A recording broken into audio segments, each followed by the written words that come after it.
t'as rien compris à Inception. Je sais que tu penses que c'est juste un film compliqué, qu'il y a une toupie à la fin et que ça veut dire que... Ah, c'est pas que ça. Oui, c'est compliqué. Mais est-ce que t'es vraiment sûr d'avoir capté le vrai sens du film? Donc dans cette vidéo, je vais te révéler ce qu'Inception voulait vraiment te montrer.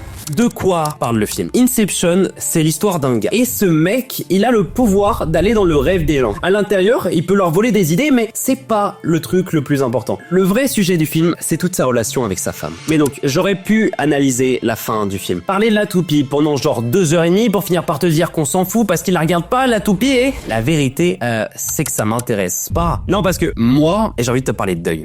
Tu connais cette dame? Elisabeth. C'est pas n'importe qui. Non, c'est une meuf genre ultra importante de la psychologie aux États-Unis. En fait, c'est elle qui a dit un truc de fou. C'est que quand quelqu'un va bientôt mourir, bah, cette personne, elle va toujours passer par les 5 mêmes étapes du deuil. Ces 5 étapes, du coup, elles vont être giga importantes pour nous. Ok.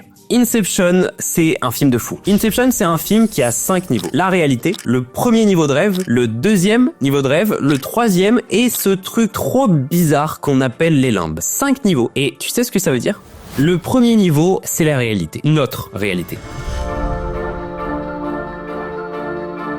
Et dès le tout début du film, Nolan pourrait nous dire que notre pote, il a toujours pas accepté la mort de sa femme et que ça détruit sa vie, mais il peut aussi nous montrer ça. An idea, resilient, highly contagious. Il pense que c'est à cause de lui, tout ça. Sauf que, bah, c'est pas vrai. Oui, Cobb est recherché par la police. Oui, la police pense qu'il a tué sa femme. Mais quand notre gars est à Paris, qu'est-ce qui les empêche de les faire venir? Et d'ailleurs, avant que la vidéo devienne ultra sombre et qu'on finisse tous déprimés comme moi après une défaite du PSG, faut que je te pose une question. Est-ce que tu sais comment les personnages font dans le film pour aller dans les rêves? J'ai une petite idée, perso. Ils utilisent des lits. Sauf que c'est pas n'importe quel lit. Non, c'est des matelas, Emma. Vous voulez une preuve? Oui, c'est vrai. On a utilisé des matelas Emma dans Inception. Avant, j'avais des problèmes pour dormir. J'étais triste, malheureux. Mais maintenant, j'ai des matelas, Emma. Toute ma vie va mieux depuis que je dors avec Emma. Et en plus, c'est pas que des matelas. Il propose aussi des lits, des couettes, des traversins, mais aussi et surtout des oreillers, dont un oreiller élu produit de l'année. Quel bonheur de dormir sur un oreiller élu produit de l'année. Emma, c'est aussi 10 ans de garantie, des livraisons et des retours gratuits, 100 nuits d'essai, et vous pouvez même payer en 3 à 4 fois, sans frais. Mais il n'y a pas que ça, c'est les soldes d'été sur le site. Donc t'as jusqu'à moins 50% sur le site jusqu'au 22 juillet et 10% en plus sur les produits soldés avec le code SWEATY. Pour fêter ses 10 ans, Emma lance le super méga giga pack des soldes d'été avec un pack matelas plus des accessoires à moins 60%. De quoi améliorer son sommeil à prix cassé. Et merci. Et merci Emma. Un jour, je me rappelle, j'avais un pote avec qui je parlais d'Inception. Mais en fait, quand on y repense, Inception, c'est un film sur un fils qui veut retrouver son père, mais c'est aussi un film sur un père qui veut retrouver son fils, quelque part. Et oui, attends. Ouais, plutôt, mais du coup, tu vois l'appel dont je te parlais il y a une minute? Cobb vient de rater une mission dans le cerveau de Saito. Mais il va se passer ça. Hi, Daddy. Daddy, is Mommy still? Mommy's not here anymore. Je sais que DiCaprio est le plus grand acteur de l'histoire, mais regarde bien son visage après la question de son fils. Comme s'il espérait qu'elle soit encore là, en fait, quelque part, en train de l'attendre sur un banc. Il culpabilise tellement qu'il justifie cette souffrance par de fausses barrières. C'est pour ça que Miles, son beau-père, Miles essaye de l'aider, on est d'accord? Come back to reality, Tom. Il sait qu'il va mal, que Cobb ne vit plus dans la réalité, mais dans sa réalité. Un monde parallèle dans lequel il peut pas voir ses enfants. Comment être heureux quand la personne qui t'apportait ce bonheur est partie? Il y a très peu de films qui m'ont fait cet effet, très peu de films qui m'ont fait pleurer. Le seul autre, à la limite, c'est Les Évadés.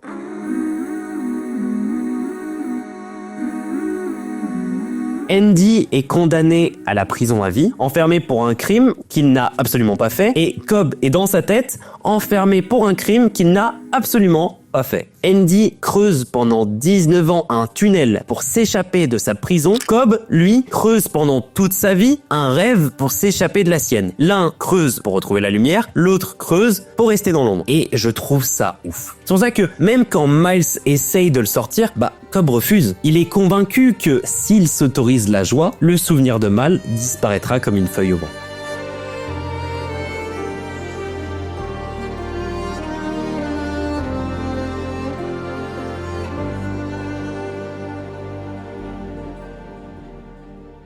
Mais c'est pas le seul problème avec notre héros, non. Cobb pense qu'il n'est pas responsable de la mort de Mal. Sauf que, comme Nolan nous l'a déjà dit, Cobb est un gros menteur. J'en ai plusieurs exemples, si tu veux. Ce moment où il révèle qu'il a déjà réussi l'Inception, mais sans préciser sur qui. You don't know that. I've done it before. Un peu comme dans Matrix, en fait. Et je pense pas que ce soit un hasard. Cobb choisit la pilule bleue. Les trains. I don't like trains. Cette réalité... Tout, en fait. Mal était perdu dans un rêve qu'elle prenait pour la réalité. Mais Cobb, lui, il fait le chemin inverse. Et d'ailleurs, ça me fait un peu penser à Her.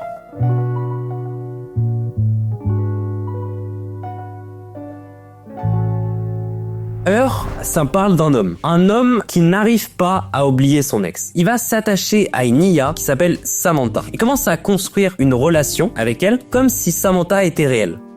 Ça me fait un peu penser à la manière dont Cobb cherche à la garder auprès de lui. Dans Her, Theodore n'arrête pas de repenser à elle. Comme Cobb, il refuse d'accepter que l'amour de leur vie est parti. Il préfère vivre dans le passé. Mais sauf que c'est un piège, car ils risquent de jamais en sortir de ce passé. Ils risquent d'y laisser tout ce qu'ils ont et tout ce qu'ils auraient pu avoir. C'est pour ça que je trouve que les deux films vont si bien ensemble. De toute façon, je pense que tu commences à le comprendre, mais Cobb n'arrive pas à accepter qu'elle ne soit plus là. Mais faut bien comprendre pourquoi il fait ça. Il le fait parce que c'est agréable pour lui penser qu'elle est toujours là. Et d'ailleurs, je peux essayer de te montrer de manière un tout petit peu plus développée comment Cobb s'accroche à sa femme. Par exemple, la première fois qu'on voit Mal dans le film, c'est ici. Cobb s'avance vers elle, porte le verre à sa bouche et Mal lui demande « If I jumped, would I survive?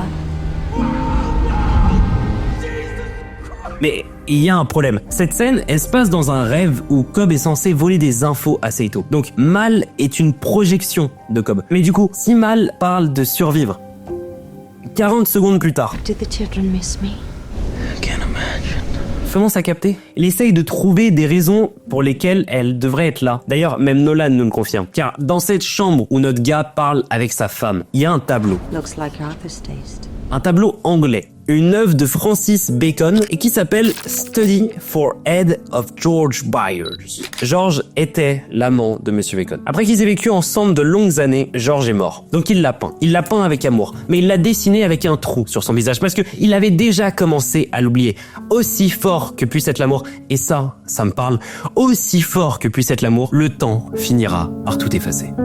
Bref, Mal représente l'idée que Cobb se fait de sa femme. C'est pour ça qu'elle sourit à ce moment. Elle sourit parce que à ce moment, notre petit pote a réussi sa mission. Et donc, des scènes où Cobb l'imagine vivante, il y en a dans tout le film. Mais celle-ci... Ok, Mal et Cobb discutent ensemble. Et regarde comment elle construit ses phrases. You remember when you asked me to marry you? You said you had a dream. Le seul qui parle avec oui, donc nous en français, c'est Cobb. Grow old together. Tu comprends l'idée ? Mal ne se désigne pas et Cobb tente de la garder auprès de lui. Je trouve sincèrement qu'Inception est un de ces films qui parle le mieux d'amour en général. Par exemple, tu l'as déjà vu, In the Mood for Love ? Et d'ailleurs, n'hésite pas à t'abonner si la vidéo te plaît pour l'instant. Ok, Shaw est un gars qui vient d'emménager dans un nouvel appart. Il est marié, heureux, et la femme qui vit juste à côté aussi. Elle est mariée et heureuse. Sue, elle s'appelle. Les deux vivent à côté, donc. Sauf qu'à un moment... ça va déraper. La femme de Shaw et le mari de Sue commencent à ne plus être très présents. Nos deux voisins sont donc de plus en plus seuls. Et ils vont commencer à se rapprocher. En ne franchissant jamais la ligne, parce que ça irait à l'encontre des règles. Shaw est donc face à cette femme. Cette femme qu'il aime de tout son cœur, mais Shaw aime ce fantasme comme Cobb aime son fantôme. Les deux hommes sont consumés par leur amour, mais leur passion reste une illusion. En fait, les deux sont dans une sorte de deuil suspendu. Pas seulement d'une femme, lent, mais aussi et surtout de ce qu'ils auraient pu vivre. Des sensations qu'ils auraient pu ressentir s'ils avaient décidé d'abandonner ce mensonge.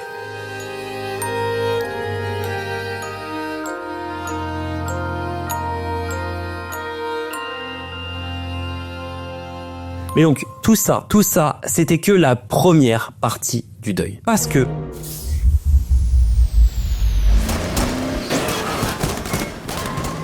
je pense que t'as deviné à quelle étape du deuil on est. Mais donc, là, on a un problème. Comment représenter la colère? Le déni, c'était assez simple. Mais la colère... Ok, petite devinette. Si tu devais citer un genre de film qui représente le mieux cette émotion, je pense qu'on a tous pensé à la même chose.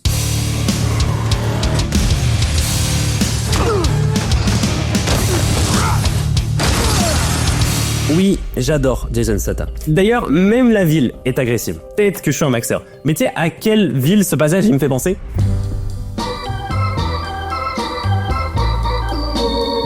Gotham dans Joker, c'est une ville qui fait peur. Une ville qui représente assez bien le Joker finalement, mais pourquoi j'en parle dans une vidéo sur Inception? Déjà parce que je kiffe le Joker, c'est pas pour rien que j'ai fait une vidéo dessus, mais donc je trouve que la violence de la ville du premier niveau, c'est celle de Gotham. Les deux villes sont grises, ça c'est good. Les deux villes sont sombres, violentes. Je trouve que les deux sont d'excellents exemples pour représenter un truc. L'état psychologique de leurs personnages. Gotham est la projection d'une société malade, alors que la ville d'Inception se trouve dans une société malade remplie de projections. Une société qui déraille. Une société vue à travers deux esprits brisés. Mais c'est quoi? Si tu trouves vraiment que j'abuse en disant tout ça sur la ville d'Inception, ok, mon gars. Mais est-ce que tu sais que Nolan réalise tous ses effets spéciaux seul? Tous ses effets spéciaux tout seul. C'est ouf. Donc, si un décor ou un effet Nolan paraît dangereux, bah c'est 100% réfléchi. Il nous faut une course-poursuite avec des coups de feu en plein milieu de Los Angeles, avec aussi de la pluie alors qu'il n'y en a pas en vrai. On le fait. Suffit de privatiser tout LA, de trouver une centaine de jets d'eau pour créer une fausse pluie et aussi des gigas panneaux noirs pour cacher le soleil. Voilà. Ah, et il nous faut aussi un gigatrain qui arrive en plein milieu de la ville pour démolir une dizaine de voitures. Facile. Tu prends un semi-remorque, tu mets un mini-train dedans et tu rajoutes 1,5 tonnes d'acier pour mettre sur le nez du train. Comme ça détruit bien les voitures. Une journée banale, en somme. Mais donc, si toute la ville est aussi violente, bah logiquement ça va aussi se remarquer chez les gens qui sont dedans. Regarde, ce moment c'est l'une des deux seules scènes du film où Cobb va s'énerver. Et la deuxième fois, toujours au même niveau d'ailleurs, c'est quand Cobb va demander le numéro d'un coffre à Fisher. Petite reproduction de la scène. Putain, saveur, je connais aucune combinaison. Et instinctivement, j'ai quelqu'un près dans le bureau de ton père à la taper, cette combinaison. Dis-moi les 6 premiers chiffres qui te viennent en tête. Aucune-les. Tout de suite. Aucune-les. Allez, allez, s'il te plaît, bébou. Bon. Ok, vas-y. 713, 705. En fait, ça fait soleil à l'envers. Voilà à peu près comment ça s'est passé. Sauf que Cobb n'est pas énervé que contre les autres. Non. Il est aussi profondément en colère contre lui-même. Tu te rappelles de ça? They turn and smile and I could see those. It's all too late. Right now or never, Cobb. Cobb est énervé parce qu'il regrette ce moment. And I start to panic. I need to see their faces one last time. Cobb s'en veut énormément. La dernière fois qu'il aurait pu voir le visage de ses enfants, il a préféré se concentrer sur l'homme d'affaires qui se tenait juste à côté de lui. Mais on s'en fout, frère. C'est pas genre un petit regret nostalgique en mode « Oh, c'est trop dommage, j'aurais pu voir mes enfants ». Non, c'est un traumatisme. C'est pour ça qu'à différents moments dans le film, il revoit ses enfants de dos. Il les a oubliés comme Francis Bacon a oublié George. Et la dernière personne contre qui il est en colère, c'est... Dans tout le film, Mal apparaît de temps en temps pour tout détruire. Tout ça, alors qu'Arthur nous avait dit plus tôt. Je crois que j'ai compris pourquoi. Si la Mal du cerveau de Cobb est méchante, si elle le manipule, si elle tente à tout prix de le stopper, ça rend plus facile sa mort. Non, c'est pour ça que je te dis que Cobb ressent de la colère envers elle. Parce que s'il n'en ressentait pas, Mal n'essaierait jamais de le stopper dans ses opérations. Jamais. Sweet dreams. Am I boring you? Ok, troisième niveau du film, le marchandage. Mais ça veut dire quoi, concrètement, le marchandage? Selon le Larousse, c'est l'acte de discuter du prix d'une marchandise pour l'obtenir à meilleur compte. En français, c'est des négociations, en gros. Et dans notre cas, c'est des négociations pour éviter la douleur. On est dans un hôtel, un bel hôtel, bien italien, bien luxueux, et tout le but de l'opération ici, c'est de convaincre Fisher que son oncle veut le trahir. Mais regardez, pour convaincre Fisher, Cobb va sortir une carte légendaire ultra secrète de son PV. My name is Mr. Charles. You remember me, don't you?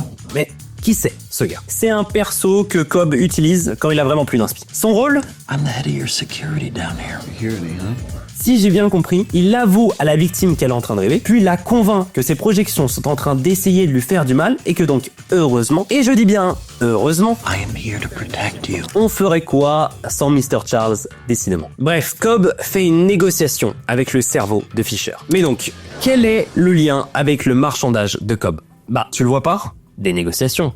Un mensonge dans un niveau où Cobb essaye de manipuler la vérité. Mais tu m'as pas l'air convaincu. Ok, un peu plus tard dans le film, toute la team se prépare à aller au niveau en dessous de l'hôtel. Sauf qu'avant de faire ça, faut donner à Fisher une raison de descendre. Donc, Fisher a confiance en son oncle. Said you were kidnapped together? They already had him. They were torturing him. And you saw them torture him. Fisher commence à ne plus avoir confiance en son oncle. Fisher Morrow has been my entire life. Fisher n'a plus confiance en son oncle. I'm not gonna throw away my inheritance. Why would I? Un flop encore pire que moi aux échecs. Je crois que j'ai trouvé un dernier truc, ceci dit. En fait, plus tard dans le film, il y a une scène de fou dans l'hôtel.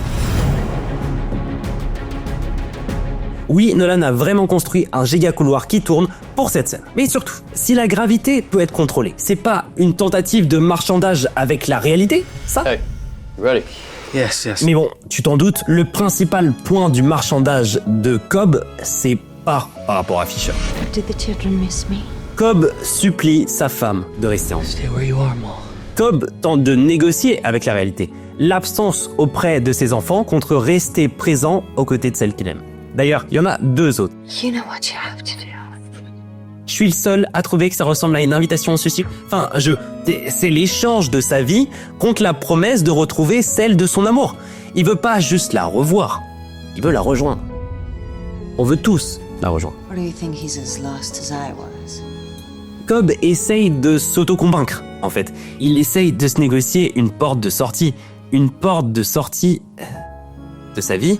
C'est en ça que ça devient du marchandage. Ce serait trop simple de la croire, d'accepter toutes ces paroles, d'échanger sa vie réelle contre un fantasme éternel. C'est 100% du marchandage. En fait, c'est un peu comme dans Get Out, si on y réfléchit. Quand Chris se laisse hypnotiser par sa belle-mère, quand il tombe dans ce noir sans fin, il tente tout d'abord de lutter.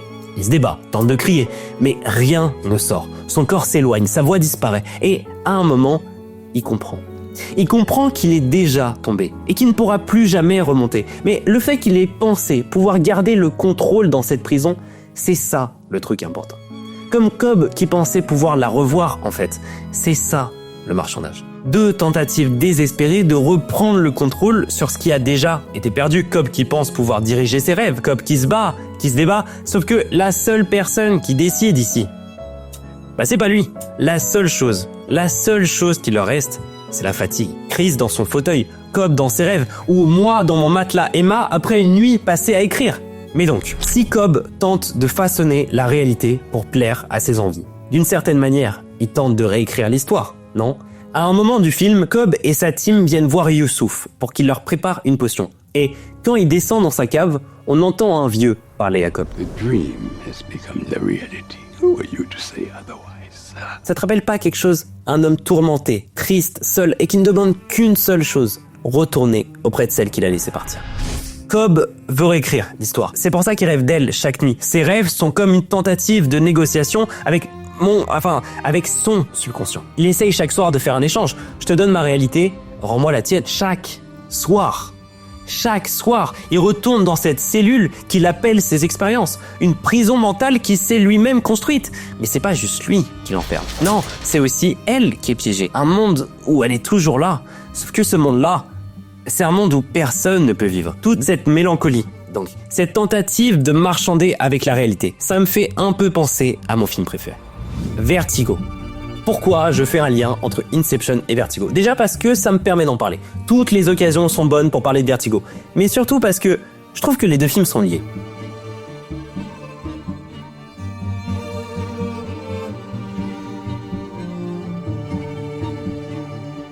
Scotty est obsédé par Madeleine. À tel point qu'après sa mort et quelques scènes bizarres, notre gars est obsédé par l'idée de la recréer à partir de Julie. Il la coiffe, l'habille, l'écrase sous le poids du souvenir et elle accepte. Parce qu'elle l'aime. Mais ce souvenir de Madeleine, je pense qu'il peut nous permettre de mieux comprendre Inception. Tu vois, Vertigo, c'est un film en spirale. Le film revient toujours au même souvenir. Et Inception, c'est un peu la même chose. La spirale de Cobb, c'est elle. Qu'importe ce qu'elle essaye de faire, qu'importe sa trajectoire, Cobb lui revient toujours. Comme Madeleine à Scotty. Je pense même que c'est Madeleine qui a inspiré Nolan. Parce que cette idée d'un souvenir trop parfait qui empêche l'homme qu'il a aimé d'avancer dans sa vie, Madeleine, sauf que je t'ai pas tout dit. Vertigo n'est pas la seule inspiration de Nolan. Non. Par exemple, j'ai souvent entendu dire qu'Inception était un plagiat de Paprika.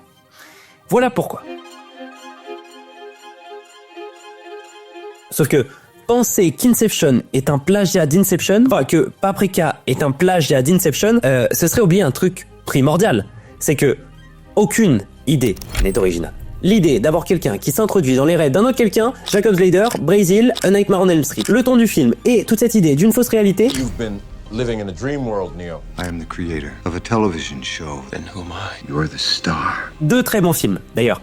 L'idée d'Inception même, Total Recall, Dark City aussi, ce plan, je crois que ça vient de là aussi, la scène de tir dans la ville, c'est très clairement ça, et peut-être sa plus grande inspiration. I did have a very special experience of going to see 2001 on a film print. On la retrouve là et encore là.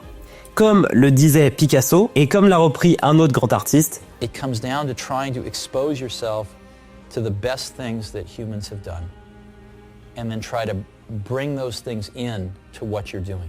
I mean, Picasso had a saying. He said, "Good artists copy, great artists steal."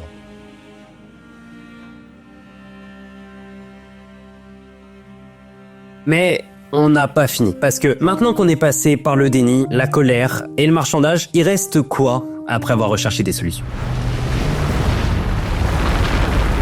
Ce niveau, je te préviens, c'est pas le niveau que tu vas trouver le plus drôle. Ok, le deuxième rêve se passe dans une forteresse, isolée, sans rien autour, juste le vide, la glace et ce silence un peu trop épais.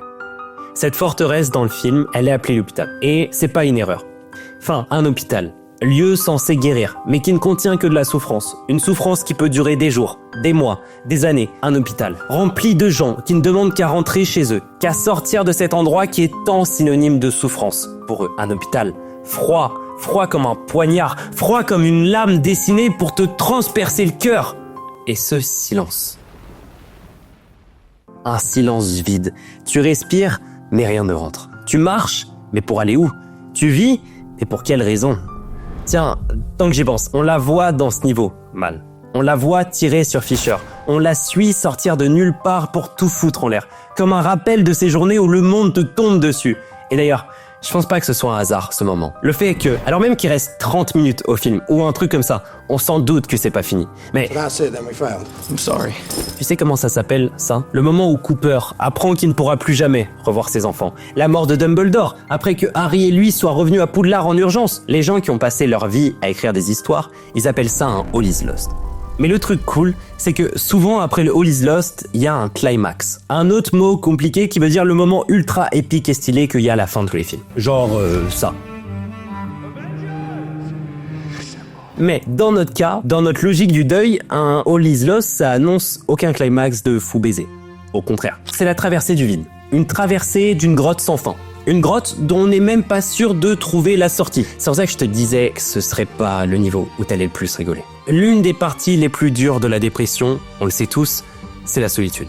Quand t'es seul avec du monde autour. Cette sensation quand la seule personne à qui tu pouvais faire confiance t'abandonne, toi-même. Cette sensation que le monde entier est là pour une seule et unique chose, te rappeler que t'es seul, maintenant. Un deuil, c'est beaucoup de regrets. Des tonnes de remords, d'actions que t'aurais pu faire, de paroles que t'aurais pu dire. Le jour où tu finis de boucher le trou laissé par sa mort, tu te rends compte qu'un trou encore plus profond vient d'apparaître. Celui des regrets. Et ça me fait un peu penser à une histoire qu'un pote m'avait racontée. C'était un gars qui s'appelait Kenneth, je crois. Appelons-le Ken. Ken, c'est un gars, tout ce qu'il y a de plus normal. Sauf qu'un jour, toute sa vie va changer. Ken, il rencontre Karen. Et, c'est le coup de foudre instantané. Elle lui fait rencontrer ses parents. Ken les adore, sauf que notre gars, il veut se marier. Sauf que ses parents à elle, ils sont pas ultra chauds. Mais c'est pas très grave, Ken l'accepte. Sauf qu'un soir, donc il se réveille, allume sa voiture et conduit sur plus de 20 km. Tout en étant somnambule, je le rappelle. Il arrive chez ses beaux-parents, on est en plein milieu de la nuit, il prend un truc dans son coffre, rentre chez ses beaux-parents, monte les escaliers et tue sa belle-mère à la hache sans même s'en rendre compte. Et maintenant, rappelle-toi de Cobb. Lui qui avait planté une idée dans la tête de sa femme, celle que son monde n'était pas réel, sans imaginer que ça finirait par la tuer. Cobb a tué sa femme sans le vouloir, il le sait. Et maintenant, il pourra plus jamais l'oublier. Ce souvenir, il se rejouera en boucle dans sa tête. Pas pour qu'il le comprenne, non. Juste pour une chose, qu'il n'oublie jamais ce qu'il a fait. Ou plutôt, ce qu'il n'a pas voulu faire.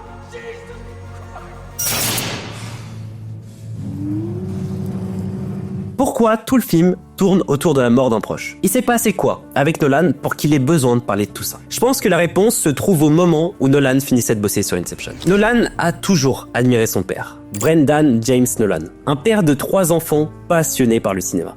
Il avait comme habitude de regarder des films avec ses enfants. Et justement, pour les 7 ans de son fils, Brendan prête à Nolan sa première caméra, une Super 8. Incroyable, Nolan filme tout ce qu'il peut avec. Son père lui apprend quelques trucs et un jour, tous ensemble, ils regardent 2001 Odyssée de l'espace. Ça va le marquer, le Nolan. Son père, c'est son héros. Donc quand, vers la fin de l'écriture d'Inception, Nolan apprend que son père a été diagnostiqué d'un cancer, c'est pas pour rien que beaucoup de ses proches disent qu'Inception est son film le plus personnel. C'est pas pour rien que le deuil est un élément central du film. You can't build because if you know the maze, then she knows it. Elle sera toujours là pour tenter de le contrôler, pour tenter de tout faire foirer. Car au fond de lui, Cobb la croit toujours vivante. Il peut pas l'oublier. Cobb sait très bien que l'idée qu'il a implantée en Mal, c'est comme un train lancé à pleine vitesse. Tu peux plus l'arrêter. Le déni, la colère, le marchandage, la dépression, 4 épreuves, 4 souffrances qui plongent notre héros dans un cauchemar sans fin, un puits sans fond. Et pourtant, chacune de ces étapes porte le même but, lui faire retrouver la paix. Ça peut paraître paradoxal, mais c'est justement dans ce paradoxe que se trouve la dernière étape de son deuil. Cobb doit accepter qu'il est responsable de la mort de sa femme. Sauf que pour l'accepter, Cobb doit passer un dernier obstacle. Simple little thought that changes everything. Et je pense que toute cette scène, c'est mon passage préféré du film. Or do you think he's as lost as I was? I know it's real, Mom. Cobb va devoir se battre contre lui-même. Mal est la partie de son cerveau qui refuse d'accepter. Et il va devoir tenter de la vaincre en 1v1. 1v1, vous avez dit? Je sais où est la réalité. Choisis-moi. Si c'est moi qui suis dans le réel. Si je sais que l'inception est possible, c'est parce que c'est sur elle que je l'ai testée. C'est toi qui as semé cette idée dans mon esprit. Oui. Tu as empoisonné mon esprit. Je ne voulais que te sauver. Tu as trahi ma confiance. Tu ne peux pas rester ici pour être avec elle. Il n'est pas question de ça. Elle n'existe pas, alors je ne peux plus rester à ses côtés. Tu n'es que l'ombre de ma vraie femme. Me demandez pas pourquoi j'ai fait ça. Bref, Cobb a accepté la mort de sa femme. Non, en vrai, je troll, ce serait trop simple. Quoique, les bâtiments qu'ils ont construits ensemble commencent à s'effacer. Je crois que c'est le moment. You remember when you asked me to marry you? Mal veut lui rappeler sa promesse. You said you dreamt that we'd grow old together. But we did. Les deux ont vécu ensemble. Et c'était important qu'ils le disent parce que I miss you more than I can bear, but impossible de la laisser partir sinon.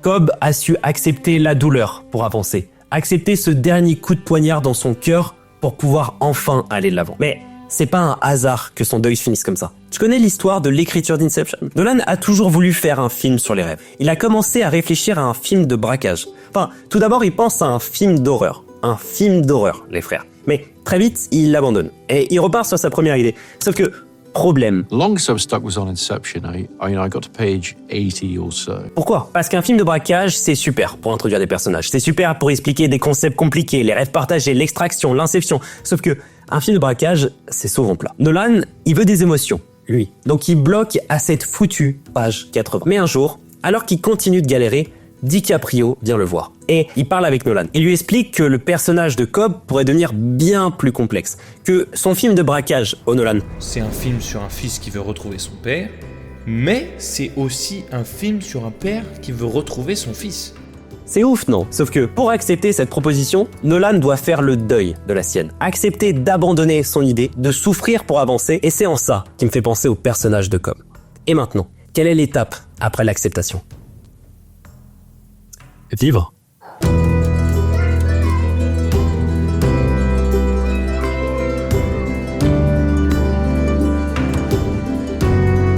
Bref, je pars me reposer dans mon Yéma. Merci d'avoir écouté, c'était Slutty.